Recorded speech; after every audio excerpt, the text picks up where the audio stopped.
கர்த்தருடைய பரிசுத்த நாமத்துக்கு கோடான கொடி ஸ்தோத்திரம். நான் வந்து ஐயாவோட மீட்டிங் வந்து டிசம்பர் 19th 2022 வந்து எல்ஐசி ஐக்கிய ஜபக்குழு மீட்டிங்க்கு போயிருந்தேன். அப்போ வந்து கர்த்தர் வந்து ஐயா மூலிமா தீர்க்க தரிசனமாக என்ன சொன்னார்னா, உங்கள் கடன் பிரச்சனைகள்லாம் இன்னையோட முடிவுக்கு கொண்டு வருது. இப்போ நான் வந்து நினச்சிட்டு இருந்தேன், எனக்கு எப்படி கடன், எங்களுக்கு வந்து ஒரு 15 lakhs கடன் இருக்குது. ரொம்ப அழுதுட்டு இருந்தேன், கடன் எப்படி எங்களால் அடைக்க முடியும்ன்ட்டு. ஆனால் அவர் தீர்க்க தரிசனமாக சொன்னார், கடன் பிரச்சனை இன்னையோட முடியுது, உங்கள் கோர்ட்டு கேஸ் பிரச்சனை எதுவாக இருந்தாலும், எவ்வளோ பெரிய பிரச்சனை இருந்தாலும் அது இன்னையோட உங்களுக்கு முடிஞ்சிடும் அப்படின்ட்டு சொன்னார். ஒரு 1 month போச்சு. எங்களுக்கு வந்து எங்கள் அப்பாவுக்கு ஒரு லேண்ட் இருக்குது, அது வந்து 1996 கோர்ட் வந்து எடுத்துட்டாங்க. லேண்ட் அக்விசிஷன் கேஸில் இருந்துச்சு.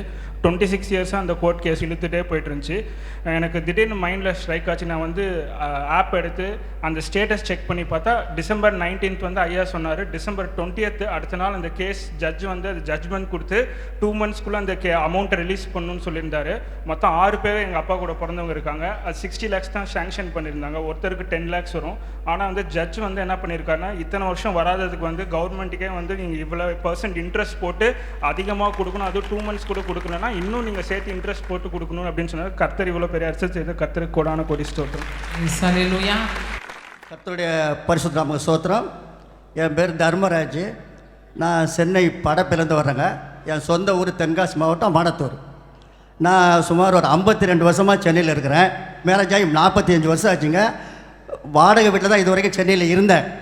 85 வீடு காலி பண்ணியிருக்கேன். கடந்த வருஷம் ப்ரேயருக்கு அம்பரின் பாதத்தில் ப்ரேயர் குடும்பத்தோடு நான், என் ஒய்ஃபு, என் சின்ன மகன் 3 வந்திருந்தாங்க.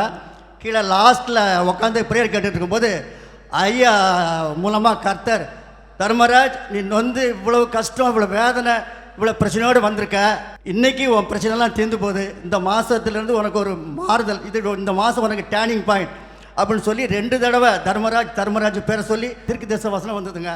அதை உறுதியாக கடைப்பிடிச்சிக்கிட்டு நாங்கள் தொடர்ந்து ஜெபம் பண்ணிட்டு வந்தோம். அதே நாளில் ப்ரேயரில் ஐயா சொன்னாங்க, உங்கள் தடைகளெல்லாம் நீங்கி இந்த மாதம் வந்து எல்லாத்துக்கும் சொந்தமாக வீடு கட்டுற மாதம் என்று ஒரு ஸ்பெஷல் ப்ரேயர் அன்றைக்கி நடந்ததுங்க. அதை வாக்குத்தத்தை உறுதியாக பிடிச்சி வீட்டில் போய் நான் குடும்பம் ஜெபம் பண்ணோம். ஐயா குறிப்பெழுதி கொடுத்துட்டு நான் போயிருந்தேங்க. கரெக்டாக நான் போய் அந்த மாதத்தில் சென்னை படைப்பு பக்கத்தில் 8 லட்சம் ரூபாய்க்கு ஒரு 570 ஸ்கொயர் ஃபீட்டில் வீடு இடம் வாங்கி போட தேவன் எங்களுக்கு உதவி செஞ்சாருங்க. மட்டுமல்ல, கரெக்டாக 22 நாளில் என் பெரிய மகா மூலமாக, அப்பா உங்கள் மருமகனுக்கு வேலை இல்லாமல் இருக்குதுப்பா, நீங்கள் இடம் தான் சொல்லுங்கள் கட்டி தரேன்னு சொன்னாப்புல. சரிம்மா என்ன 22 நாளிலே வந்து அந்த இடத்துல வீடு கட்டி தேவன் இந்த லாஸ்ட் இயர் டிசம்பர் 1ஆம் தேதி பால் காய்ச்சி ஜெபம் பண்ணி நாங்கள் குடிப்பக தேவன் உதவி செய்தார். தேவாதி தேவனுக்கு கோடான கொடி சோத்திரி.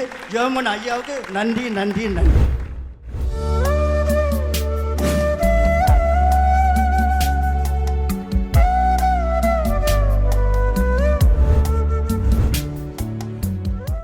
கிறிஸ்துவுக்குள் மிகவும் பிரியமான எனதர்மை சகோதர சகோதரிகளே, நம்மை சிருஷ்டித்தவரும் நம்மை உண்டாக்கினவரும் நம்மை ஒருபோதும் மறந்து போகாதவருமாகிய இயேசு கிறிஸ்துவின் முனையற்ற நாமத்தினாலே உங்கள் எல்லாரையும் வாழ்த்தி ஆசீர்வதிக்கிறேன். அல்லேலூயா. எல்லாரும் சந்தோஷமாக இருக்கீங்களா? இந்த நாளிலும் ஆண்டவருடைய பாதப்படியில் அமர்ந்து, ஆண்டவரே இந்த பிள்ளைகளுக்கு நீர் கொடுக்கிற மங்கள வார்த்தை என்ன? ஜெபத்திலே தரித்திருந்த பொழுது கர்த்தர் நமக்கு கொடுத்த ஆசீர்வாதமான வார்த்தை சங்கீதங்களின் புஸ்தகம் 115ஆம் அதிகாரம் 12வது வசனம். கர்த்தர் நம்மை நினைத்திருக்கிறார். கர்த்தர் நம்மை நினைத்திருக்கிறார். அவர் ஆசீர்வதிப்பார். அவர் ஆசீர்வதிப்பார். இஸ்ரவேல் குடும்பத்தாரை ஆசீர்வதிப்பார். இஸ்ரவேல் குடும்பத்தாரை அவர் ஆசீர்வதிப்பார். அவர் ஆரோன் குடும்பத்தாரை ஆசீர்வதிப்பார். அவர் ஆரோன் குடும்பத்தாரையும் ஆசீர்வதிப்பார். இந்த வசனம் இப்படியாய் தொடங்குகிறது. கர்த்தர் நம்மை நினைத்திருக்கிறார். கர்த்தர் நம்மை அப்படின்னா இந்த நிகழ்ச்சிகளை டிவியில் பார்க்கிற பிள்ளைகளை கர்த்தர் நினைத்திருக்கிறார்.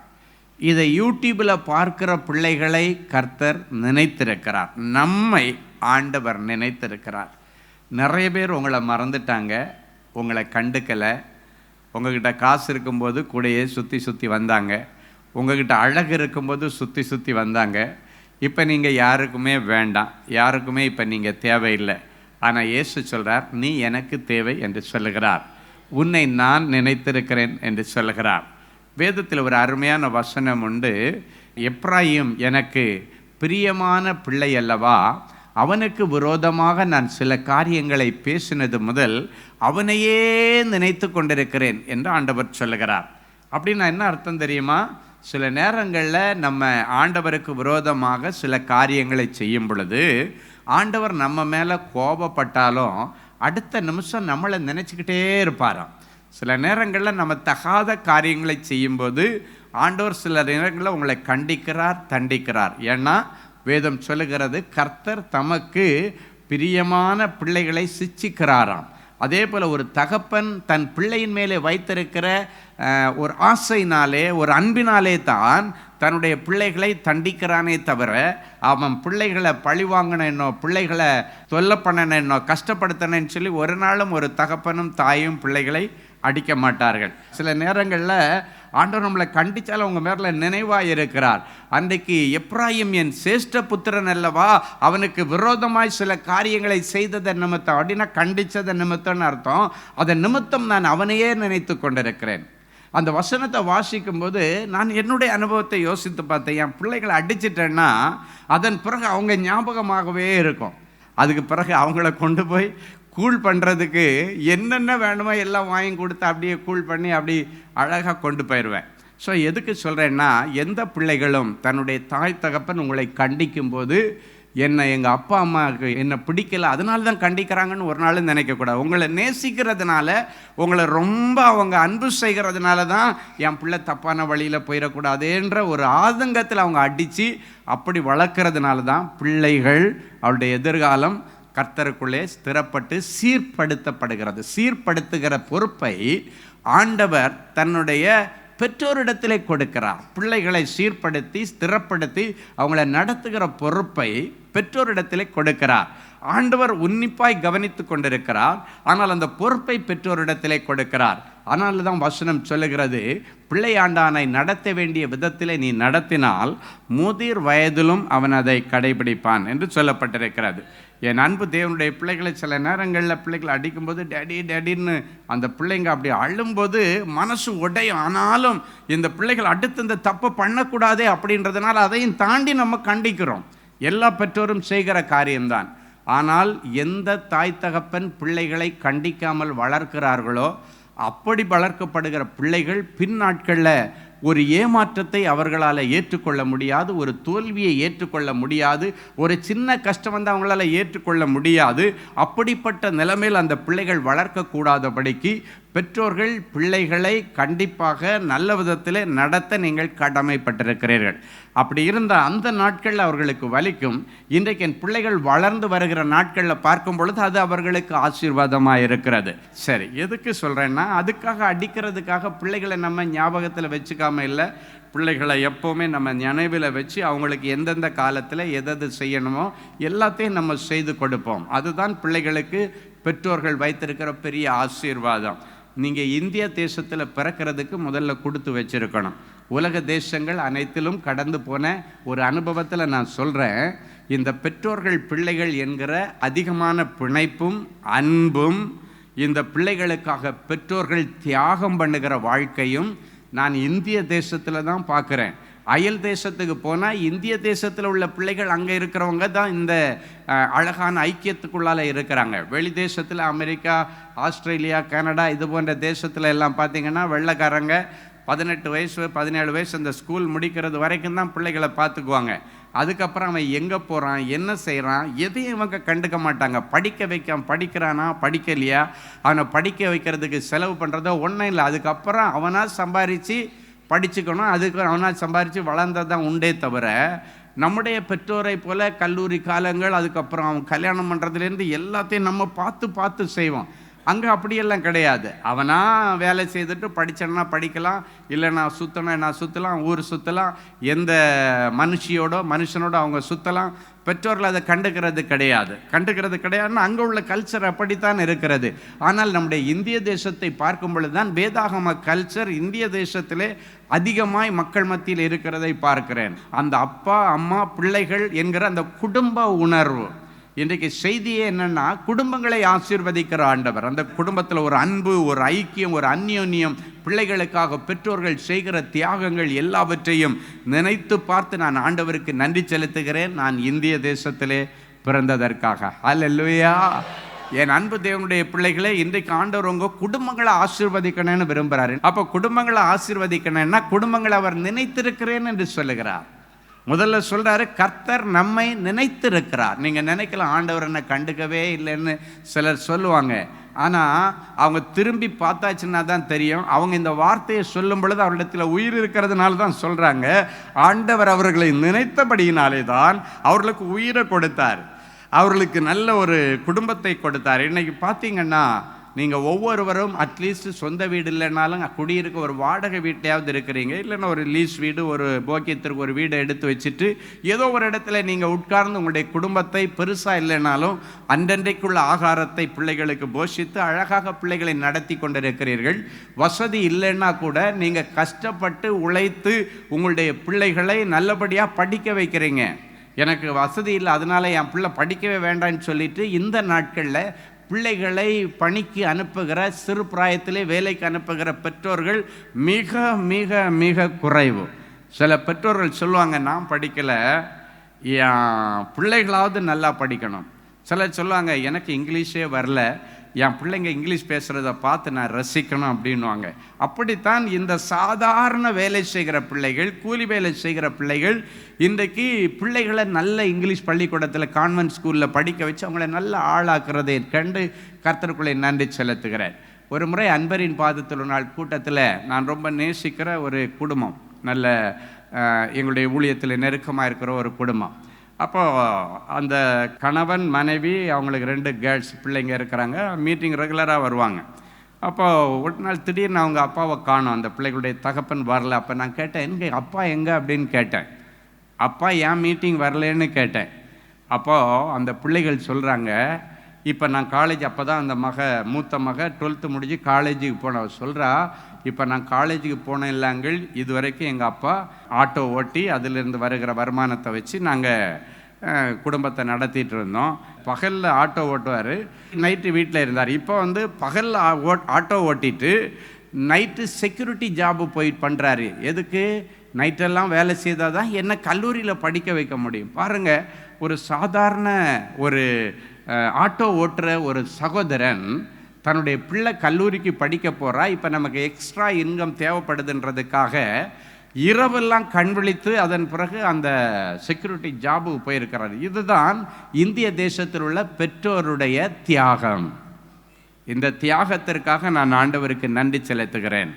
ஏன்னா என் பிள்ளை படிக்கணும். அந்த தம்பி படிக்கலை, ஒரு டிரைவிங் ஸ்கூல் இன்ஸ்ட்ரக்டராக இருந்தான் அந்த தம்பி. எனக்கு அவனை சின்ன வயசுலேருந்து தெரியும். அவனுடைய திருமண வாழ்க்கை, அவனுடைய பிள்ளைகள் பிறந்தது எல்லாமே எனக்கு தெரியும். ஒரு சின்ன சாதாரண டிரைவிங் ஸ்கூல் இன்ஸ்ட்ரக்டராக இருந்த ஒரு மகன். இன்றைக்கி அந்த 2 பிள்ளைகள் அழகாக படித்து நல்ல டிகிரி வாங்கி, நான் அதை மூத்த மகளுக்கு ஆண்டவர் வேலையெல்லாம் கொடுத்து நல்லா வச்சுட்டார். எதுக்கு சொல்கிறேன்னா, இன்றைக்கு கர்த்தர் உங்களை நினைத்திருக்கிறார், அவர் உங்களை ஆசீர்வதிப்பார். அப்படின்னா இதை இன்னொரு விதத்தில் சொன்னால், உன்னை ஞாபகத்தில் வச்சு ஆசீர்வதிப்பார். அதான் இந்த வசனம். உன்னை ஞாபகத்தில் வச்சிருக்கிறாருன்னா எந்த நேரத்தில் உனக்கு எது தேவையோ அதை நான் செய்வேன்னு ஆண்டவர் சொல்கிறேன். இப்போ என் பிள்ளைகளை நான் வளர்த்து வருகிற நேரத்தில் பார்த்திங்கன்னா, அந்தந்த வயசில் அவங்களுக்கு என்ன தேவையோ அதை நான் செய்து ஒரு தகப்பனாக பிள்ளைகளுக்கு ஒரு நல்ல அப்பாவாக நான் செய்து கொண்டிருக்கிறேன். நீங்களும் செய்து கொண்டிருக்கிறீர்கள். அப்போ எப்படி செய்ய முடிகிறது? குறிப்பறிந்து நேரம் அறிந்து செய்கிறதுனாலனா பிள்ளைகள் என் நினைவில் இருக்கிறார்கள். இப்போ நைட்டு 12 மணிக்கு 1 மணிக்கு உங்களை எழுப்பி கேட்டால் என்ன கேட்டாலும் சில நேரத்தில் திணறிட்டு பதில் சொல்வீங்க. உனக்கு எத்தனை பிள்ளைங்கன்னு கேட்டால் கரெக்டாக சொல்லிடுவீங்க. நான் சொல்கிறது விளங்குதா? நைட்டு 12 மணிக்கு அரை தூக்கத்தில் எழுப்புறாங்க. எழுப்பி என்னென்னமோ கேட்குறாங்க. உனக்கு அந்த நேரத்தில் டக்குன்னு பதில் சொல்ல முடியாது. ஆனால் உனக்கு எத்தனை பிள்ளைங்கன்னு கேட்டால் டக்குன்னு சொல்லிடுவாங்க. உன் பிள்ளை என்ன பண்ணுறான்னா டக்குன்னு சொல்லிடுவாங்க. ஏன்னா அவர்கள் அந்த தகப்பனுடைய தாயினுடைய நினைவுக்குள்ளாகி விட்டார்கள். இந்த வசனம் அதைத்தான் சொல்லுகிறது. நாம் கர்த்தருடைய நினைவுக்குள்ளே இருந்து ஆசீர்வாதங்களை பெற்றுக்கொள்ளுகிறோம். அவருடைய நினைவுக்குள்ளால நாம் கலந்து விட்டோம். அவருடைய உயிரோடு உயிராக நாம் கலந்திருக்கிறோம். நம்முடைய உயிரோடு உயிராக என் இயேசு கலந்திருக்கிறார். இதுதான் இந்த உலகத்தில் நமக்கு பெரிய கொடுப்பினை. ஹல்லேலூயா. நேரம் அறிஞ்சு செய்வார். சில நேரங்களில் நீங்கள் நினைக்கிறீங்க, நான் கதறிட்டு கிடக்கிற ஆண்டவர் கண்டுக்கல. சில நேரங்களில் உங்களை கண்டுக்காம விடுறது எதுக்குன்னா, நீ பக்குவப்படுவதற்காக தவிர வேறு ஒன்றுக்கும் இல்லை. இப்போ ஒன்றும் இல்லை, ஒரு அப்பா பிள்ளைக்கு ஒரு நீச்சல் கற்றுக் கொடுக்குறாருன்னு வச்சிங்க. பிள்ளைய தூக்கி தண்ணியில் போட்டுட்டு ஒரு கையை பிடிச்சிக்கிட்டே இருப்பார். இந்த ஒரு கையை பிடிச்சிக்கிட்டே போவார். டக்குன்னு கையை விட்டுருவார். எதுக்கு? அந்த பிள்ளை அமிழ்ந்து சாவுறதுக்கு அல்ல, அது கொஞ்சம் தத்தளித்து தண்ணி குடித்தாதான் அது இந்த நீச்சலை கற்றுக்கொள்ள முடியும் என்பதற்காக விட்டுருவார். ஆனால் அதே நேரத்தில் அது அமிழ்ந்து போகிற நேரத்திலே தகப்பன் தூக்கி விடுவார். அதே போல் உங்களுடைய வாழ்க்கையில் கஷ்டங்கள் வரும் பொழுது ஆண்டவர் கூட தான் இருக்கிறாரு, பார்த்துக்கிட்டே இருக்கிறாரு. திராணிக்கு மிஞ்சி ஒரு நாளும் சோதிக்க மாட்டார். நீ அமிழ்ந்து போகும் பொழுது தூக்குவார். ஆனால் அமிழ்வதற்கு முன்பாக நீ கையை காலை போட்டு அடித்து கஷ்டப்படுற ஆண்டவரேன்னு சொல்லும் பொழுது கொஞ்சம் கஷ்டப்பட்டு நீ பக்குவப்படணும், நீ மெச்சூரிட்டி வரணும் உனக்கு அப்படின்னு ஆண்டவர் பார்த்து கொண்டு இருப்பாரே தவிர நீ அழிந்து போக ஆண்டவர் விட மாட்டார். இந்த சொல்கிறவங்க அத்தனை பேரையும் பாருங்கள், நான் கஷ்டப்பட்டுட்டு இருக்கிறேன், அழிஞ்சிட்டு இருக்கிறேன், ஆனால் ஆண்டவர் கண்டுக்கல. நீ அழிஞ்சிருந்தா நான் அழிஞ்சிட்டு இருக்கிறேன்னு சொல்லவே முடியாது. அதான் உண்மை. அழிந்து கொண்டிருக்கிறேன் என்று சொல்லுகிறாய், ஆனால் நீ அழியாதபடியினாலே தான் சொல்லுகிறாய். நீ அழிந்ததற்கு பிறகு அதை சொல்ல முடியாது. ஆண்டவர் அழிய விட மாட்டார். அப்படியே நினைவுக்குள்ளே வைத்து நம்மை ஆசீர்வதிக்கிறவர் சொல்லுகிறார், இஸ்ரவேல் குடும்பத்தை நான் ஆசீர்வதிப்பேன், ஆரோன் குடும்பத்தை ஆசீர்வதிப்பேன். இஸ்ரவேல் குடும்பம்னா ஜெனரலாக எல்லா குடும்பங்கள். ஆரோன் குடும்பம்னா ஊழியத்திற்காக அழைக்கப்பட்ட பிள்ளைகளுடைய குடும்பங்கள். நீங்கள் இஸ்ரவேல் கோத்திரத்தில் உள்ள பிள்ளைகளாக இருந்தாலும் குடும்பத்தில் உள்ளவர்களாக இருந்தாலும் உங்களுக்கென்று ஒரு தனி வார்த்தை எழுதியிருக்கிறது, ஆரோன் குடும்பத்தை ஆசீர்வதிப்பார். சிலர் சொல்லுவாங்க, ஊழியத்துக்கு போனாலே நிறைய கஷ்டப்படுவாங்க, நிறைய கஷ்டப்படணும். உண்மைதான். ஆண்டவருக்காக கஷ்டப்படுறதுல நம்ம எந்த விதத்திலும் நம்ம தயங்கி விடக்கூடாது, அந்த காரியத்தில் பின்வாங்கி விடவும் கூடாது. ஆனால் அதையும் தாண்டி ஒரு சந்தோஷம் இருக்கும், அதை தாண்டி ஒரு பெரிய மகிழ்ச்சி இருக்கும். எப்போ தெரியுமா? அந்த ஜனங்களுக்காக ஜெபித்து அவர்கள் ஆண்டவர் எனக்கு என்னென்ன செய்தார் என்று சாட்சி சொல்லும் பொழுது, அதை கேட்கும் பொழுது முதல் சந்தோஷப்படுகிறவன் ஊழியக்காரன் தான். என் அன்பு தேவனுடைய பிள்ளைகளே, ஆண்டவர் ஊழியக்காரனை ஒரு நாளும் விட மாட்டார்.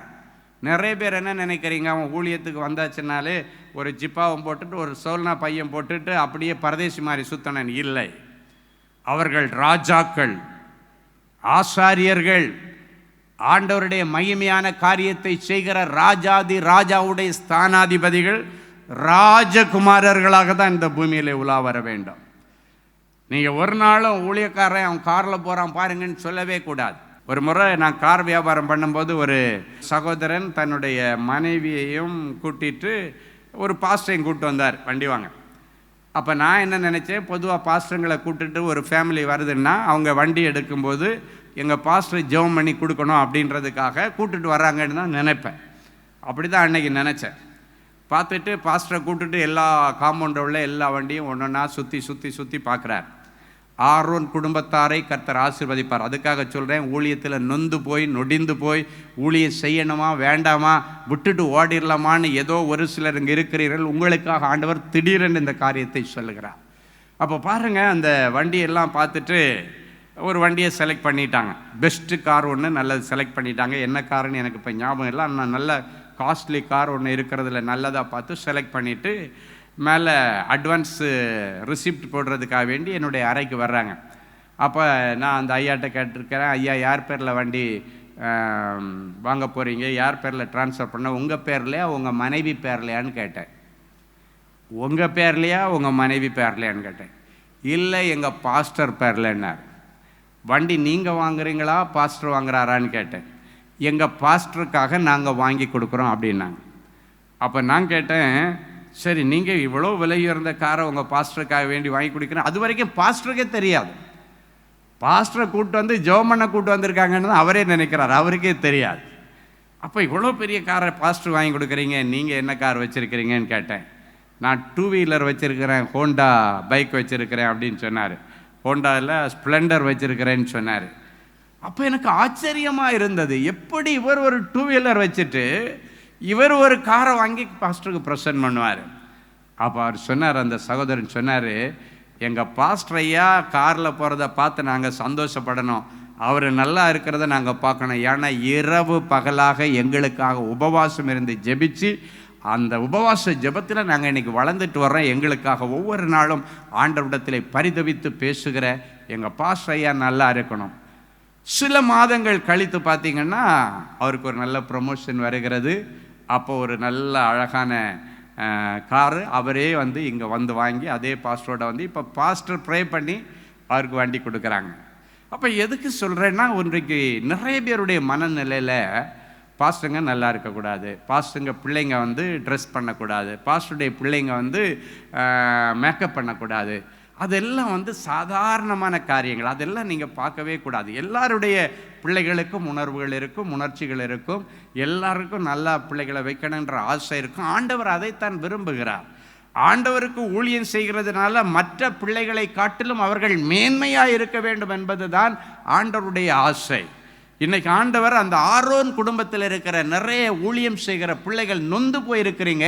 எனவே உங்களுக்காக என் ஆண்டவர் உங்களையும் தன் நினைவிலே வைத்து கொண்டிருக்கிறேன் என்பதை உறுதிப்படுத்துவதற்காக சொல்லுகிறார். ஆரோன் குடும்பத்தாரே, ஊழியம் செய்கிற குடும்பத்தாரே, உங்களை நான் குடும்பமாய் ஆசீர்வதிப்பேன். அந்த ஆரோனை ஆசீர்வதிப்பேன் என்று ஊழியம் செய்கிறவர்கள் மட்டும் சொல்லல, ஆரோன் குடும்பத்தாரை ஆசீர்வதிப்பேன். அப்படின்னா என்ன அர்த்தம்? அந்த ஆரோனுடைய மனைவி, அவருடைய பிள்ளைகள், அவருடைய குடும்பம் நல்லா இருக்கணும். அதுதான் ஆண்டவருடைய திட்டம். இஸ்ரவேலை ஆசீர்வதிப்பேன் என்று சொல்லவில்லை, இஸ்ரவேல் குடும்பத்தை ஆசீர்வதிப்பேன் என்று சொல்கிறார். ஏன்னா குடும்பத்தை உருவாக்கினவர் நம்முடைய ஆண்டவர். ஆதியிலே ஏதேன் தோட்டத்திலே ஆதாமை உண்டு பண்ணிவிட்டு சொல்லுகிறார், உனக்கு ஏற்ற துணையை உண்டு பண்ணுவேன் என்று சொல்லி அவனுடைய விலாவிலிருந்து ஒரு எலும்பை எடுத்து ஏவாளாக உருவாக்கி, மனுஷனிடத்திலிருந்து எடுத்த விலா எலும்பை மனுஷியாக்கி மனுஷனிடத்திலே கொண்டு போய் கொடுத்து முதல் திருமணத்தை ஏதேனிலே ஆரம்பித்து வைத்தவர் என் ஆண்டவர். அவர்களை ஆசீர்வதிக்கும் பொழுது சொல்லுகிறார், நீங்கள் பலுகி பெருகி பூமியை நிரப்பி மச்சங்களை ஆண்டு கொள்ளுங்கள் என்று ஆளுகையின் அதிகாரத்தை ஆதாமிடத்திலே கொடுக்கவில்லை, ஆதாமுடைய குடும்பத்திற்கு கொடுத்தார். பலுகி பெருகி பூமியை நிரப்புங்க அப்படின்னு சொன்னார். மச்சங்களையும் ஆகாயத்து பறவைகளையும் பூமியிலே நடமாடுகிற ஜீவ ஜந்துக்களையும் நீங்க நல்லா வச்சு என்ஜாய் பண்ணி அவைகளை ஆளுகை செய்யுங்கள் என்று கொடுத்து குடும்பத்தை ஆசீர்வதித்தவர் நம்முடைய ஆண்டவர். முதல் ஆசீர்வாதம் வேதத்திலே சொல்லப்பட்டிருக்கிறது, குடும்ப ஆசீர்வாதம் தான். என் அன்பு தேவனுடைய பிள்ளைகளை, இன்றைக்கு உங்கள் குடும்பத்தில் 4 பிள்ளைகளா 3 பேர் நல்லா இருக்காங்க, ஒரு பிள்ளை மட்டும் கெட்டு போச்சுன்னா இன்னைக்கு அந்த பிள்ளையின் மேலே ஆண்டவருடைய நினைவு அதிகமாய் வருகிறதை என் ஆவியிலே நான் உணர்கிறேன். சில நேரங்களில் நீங்கள் கதறிக்கிட்டு இருக்கிறீங்க, பிள்ளை இன்னும் இன்னும் இன்னும் இன்னும் வேதனைக்கின் காரியத்திலே போயிட்டு இருக்குத, இன்னும் பின்னோக்கி பின்மாற்றத்தில் போயிட்டு இருக்க நீங்கள் யோசித்துட்டு இருக்கிறீங்க. ஊதாரி மைந்தனை சந்தித்த ஆண்டவர் உன் பிள்ளையை சந்திக்கும் காலம் வருகிறது. சில நேரங்களிலே அவர்களுக்கும் படிப்பினை கொடுத்து இதுக்கு மேலே இவனுடைய லைஃப்பில் எப்படிப்பட்ட தப்பை பண்ணக்கூடாதுன்றதுக்காக ஆண்டவர் அவனுக்கு காலம் தாழ்த்தினாலும் ஆண்டவருடைய நினைவுக்குள்ள வச்சிருக்கிறதுனால அவன் அழிந்து போவதற்குள்ளால் ஆண்டவர் அவனை பிடித்தெடுப்பார். அதான் உண்மை. அன்றைக்கு பாருங்க, அந்த ஊதாரி மைந்தனை குறித்து, இளைய குமாரனை குறித்து பார்க்கும்போது, அவன் வேலை இல்லாமல் இருக்கும்போது ஆண்டவர் அவனை தூக்கி எடுக்கலை. அவன் இல்லைன்னா சின்ன சாப்பாட்டுக்கு கஷ்டப்படும் போது அவனை டக்குன்னு தூக்கி எடுக்கலை. சாப்பாட்டுக்கே கஷ்டப்பட்டு சாப்பாட்டுக்கு வழி இல்லாமல் கடைசியாக பன்றிகளுக்கு கொடுக்கிற ஆகாரம் கூட தன்னால் சாப்பிட முடியவில்லையே என்கிற நிலைமை வரும் பொழுதுதான் அவனுக்கு உணர்வை கொடுக்கிறார். அப்போதான் யோசிக்கிறான், எங்கள் அப்பா வீட்டில் எவ்வளோ பேர் தாராளமாக சாப்பிட்டுட்டு போயிடுறாங்க, நான் எதுக்கு இப்படி கிடந்து கஷ்டப்படணும்? தகப்பன் வீட்டை நினைக்கிறார். இன்றைக்கு தீர்க்க தரிசனமாய் சொல்லுகிறார், உன் வீட்டை விட்டு வெளியேறி உன்னுடைய மகனாலும் சரி மகளாக இருந்தாலும் சரி, உன் வீட்டை நினைத்து பார்த்து உன் குடும்பத்தை ஆசீர்வதிக்கும்படிக்கு அவர்களை திருப்பி ஆண்டவர் கொண்டு வருவார்.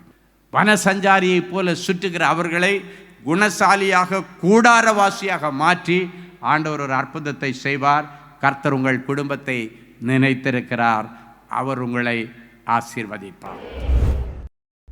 உன்னதமானவருடைய மறைவிலும் சர்வ வல்லவருடைய நிழலிலும் உம்முடைய செட்டைகளின் மறைவிடங்களிலும் எங்களை பொதிந்து பாதுகாக்கிற நல்ல தேவனே, உமக்கு நன்றி. எங்களை நீர் நினைத்திருக்கிறீர், அதற்காக குடும்பமாய் உமக்கு நன்றி செலுத்துகிறோம். எங்களை உம்முடைய நினைவுக்குள் வைத்து ஆசீர்வதித்துக் கொண்டிருக்கிறீர். அதற்காக உமக்கு நன்றி செலுத்துகிறோம். இஸ்ரவேல் குடும்பத்தை ஆசீர்வதிக்கிறேன், ஆரோன் குடும்பத்தை ஆசீர்வதிக்கிறேன்.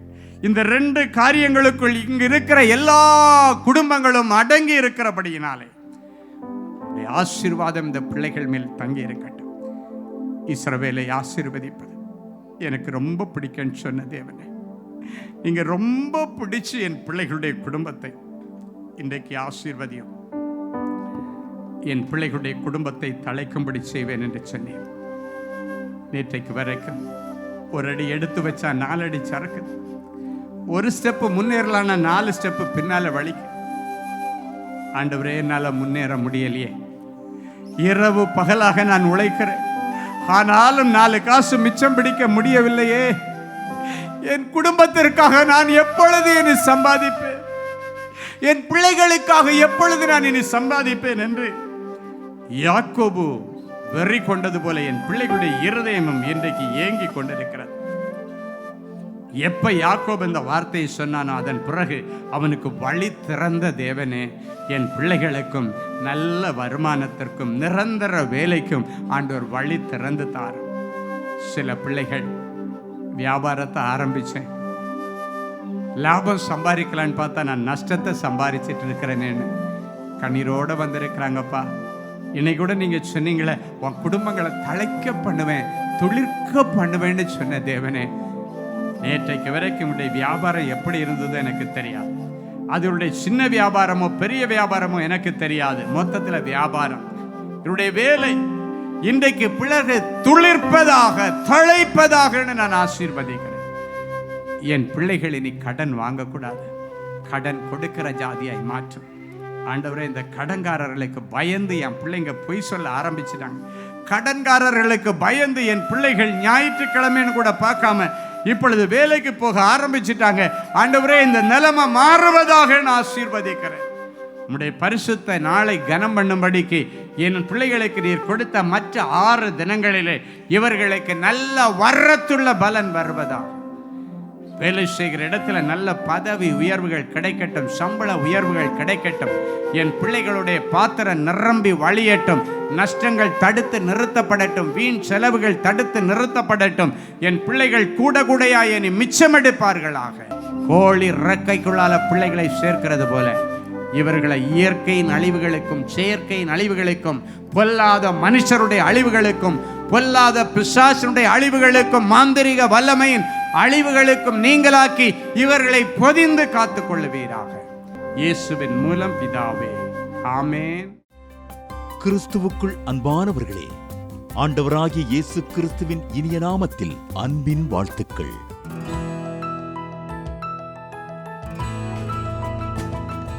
எங்களுடைய மார்வெல் திருமண தகவல் மையத்தை ஆன்லைன் சேவை மூலம் உங்களுக்கு அறிமுகப்படுத்துவதில் நாங்கள் மிகுந்த மகிழ்ச்சி அடைகிறோம். எங்களது மார்வெல் திருமண மையம் கிறிஸ்தவ குடும்பத்தில் திருமணத்திற்கு ஆயத்தமாயிருப்பவர்கள் தங்களுக்கு ஏற்ற வாழ்க்கை துணையை தேர்ந்தெடுக்க சிறந்த திருமண சேவை மையமாக இருக்கிறது. மேலும் மார்வெல் திருமண தகவல் மையத்தில் நீங்கள் பதிவு செய்வதற்கு எங்களது இணையதள முகவரி www.marvelmatrimony.com மற்றும் அலைபேசி எண் 7824855999 என்ற எண்ணிற்கு தொடர்பு கொள்ளலாம். சென்னை, நாகர்கோவில் மற்றும் மும்பை நகரில் உள்ளவர்கள் பதிவு செய்ய விரும்பினால் கீழ்க்கண்ட விலாசங்களில் உள்ள எங்களது அலுவலகங்களோடு தொடர்பு கொள்ளலாம். Email info@marvelmatrimony.com. ஆண்டவர்தாமே உங்களை அளவில்லாமல் ஆசீர்வதிப்பாராக. Genesis Creations Media Academy-யில் 3 மாதங்களில் தொழிற்கல்வி சான்றிதழோடு video editing, videography, photography, drone piloting, studio recording, Photoshop, live streaming, live video mixing, and live sound mixing ஆகிய தொழிற்கல்விகள் பயிற்றுவிக்கப்படுகிறது. புது தொழில் நுணுக்கங்களுடன் குறைவான கட்டணத்தில் நிறைவான தொழிற்கல்வி பெற்றுக்கொள்ள உங்கள் எதிர்கால கனவை நினைவாக்க எங்களது ஜெனசிஸ் கிரியேஷன்ஸை இன்றே தொடர்பு கொள்ளுங்கள்.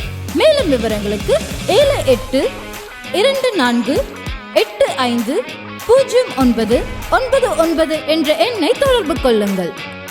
அன்பு தேவனுடைய பிள்ளைகளே, இந்நிகழ்ச்சியின் மூலம் நீங்கள் பெற்றுக்கொண்ட ஆசீர்வாதங்களை உங்கள் ஜெப விண்ணப்பங்களையும் அனுப்ப வேண்டிய முகவரி தேவனின் அன்பு ஊழியங்கள், எண் 340B பார் 1A 3B1 Vinayak avenue, OMR road, Okkiyam, Thoraipakkam, Chennai 600097. இது இந்தியன் ஆயில் பெட்ரோல் பங்க் எதிரில் அமைந்துள்ளது மற்றும் காக்னிசன்ட் டெக்னாலஜி சொல்யூஷன்ஸ் அருகிலும் அமைந்துள்ளது. மின்னஞ்சல் prayer@godsloveministries.co.in. எங்களது இணையதளம் www.godsloveministries.co.in. மேலும் 24 மணி நேர ஜெப உதவிக்கு 04454479999 மற்றும் 9941950999 என்ற எண்களுக்கு தொடர்பு கொள்ளுங்கள். கர்த்தர் தாமே உங்களை ஆசீர்வதிப்பாராக.